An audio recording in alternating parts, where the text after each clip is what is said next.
Welcome to Grace Today, a daily vlog designed to encourage you and equip you with the Word of God. Let's begin.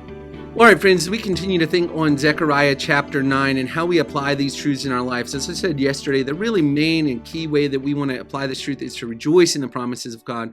But also, much as the Israelites in Zechariah's day were compelled and called to trust in the promises of God, that too is an application for us, to trust in the promises of God. Now, as I mentioned on Sunday, we live in the time that we live in. We have a different view, not understanding, but view of these promises than what Zechariah's time and the people of Zechariah's time had. For them, all of this was yet future. But we can look back and see, for instance, how the conquest of Alexander the Great followed the geographical line given here in Zechariah chapter 9. We can understand that the temple and the city of Jerusalem were spared from Alexander the Great because God interceded for his people. He used the priest to show Alexander the Great of his place in prophecy, and so he relented and did not destroy the city as he'd done with so many others. We can see even the Lord's protection of the rebuilt temple through the Maccabean revolt. We can see so many ways that the Lord has brought some historic fulfillment to these prophecies.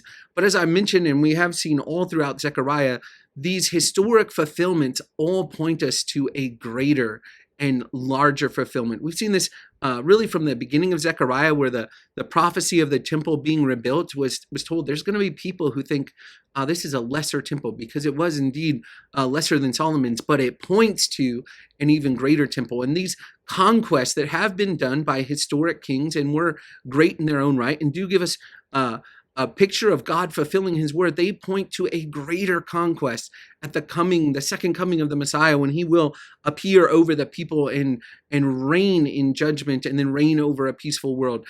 These glorious truths, we can see some of the already fulfillment of the things that Alexander the Great and the Maccabean revolt showed us, but we can also trust in, because we know this is the word of God and we have the evidence of the already parts of the fulfillment. We can trust in the not yet parts of the fulfillment. And so we really should be compelled to trust in God, to have a surer hope in God and in his promises. So let me encourage you, take some time today reflecting on where maybe you're not trusting in the promises of God, whether they be eschatological or otherwise, and really take some time to go before the Lord and ask him to steel your faith, to help you as you have understood his fulfillment of so many promises, to have a deeper trust in the promises that have yet to be fulfilled and experienced in our lives. What a great joy this is to know God is a God who keeps every jot and tittle of his word, so we can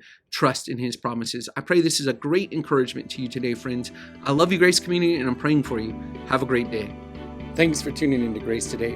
For more information on Grace Community Baptist Church of Elgin, Texas, and how you can support this ministry, check out the links in the description below. See you tomorrow.